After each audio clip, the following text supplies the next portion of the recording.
Shut up and sit down. चलिए आइए अब हम लोग पढ़ते हैं 28.5 grooming of personal involved in housekeeping. गृह व्यवस्था कर्मचारियों की साज सज्जा व वेशभूषा। A well groomed personality projects a good image and speaks well of hygiene and efficiency.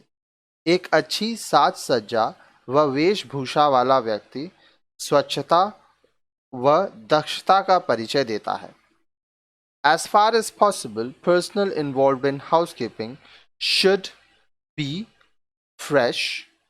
अब देखिए बोल रहा है क्या होना चाहिए, जहाँ तक संभव हो गृह व्यवस्था में जो काम कर रहा है कर्मचारी उसको निम्न बातों का ध्यान रखना चाहिए। क्या क्या बात ध्यान रखना चाहिए? Be fresh, well groomed and clean, not half asleep और unkempt in appearance while reporting on duty. तरोताज़ा होना चाहिए, अच्छी वेशभूषा में होना चाहिए, सुसज्जित व स्वच्छ लगना चाहिए, न कि उनींदा या मैला होना हो। Have their hair neatly cut and tied properly. बाल अच्छी तरह से संवारने चाहिए और महिलाओं को बाल अच्छी तरह से बांधने चाहिए। Have nails neatly trimmed. नाखून ढंग से तराशने चाहिए। Dress in simple, clean and well iron clothes. इस्त्री की हुई साफ वर्दी पहननी चाहिए। अवॉइड रिंग्स और अदर ज्वेलरी। अंगूठी या अन्य आभूषण पहनने से बचना चाहिए। Use light makeup in case of women.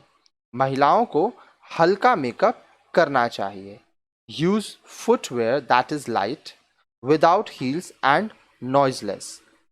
कम एड़ी वाले हल्के आरामदेह जूते पहनने चाहिए और ऐसा होना चाहिए जिसमें आवाज ना हो। Be healthy and not suffer from any skin diseases, colds etcetera. सभी चर्म रोग, जुखाम इत्यादि से मुक्त रहना चाहिए। Avoid bad habit such as nail biting, nose picking, legs shaking, sitting on work table, spitting, chewing paan, smoking etcetera. नाखून काटने, नाखून कुरेदने, नाक साफ करने, पैर हिलाने, मेज पर बैठने, थूकने, पान चबाने व सिगरेट पीने की आदतों से दूर रहना चाहिए। बेद डेली, हर रोज नहाना चाहिए। If these hygienic standards are not maintained, it can spoil the reputation of the organization.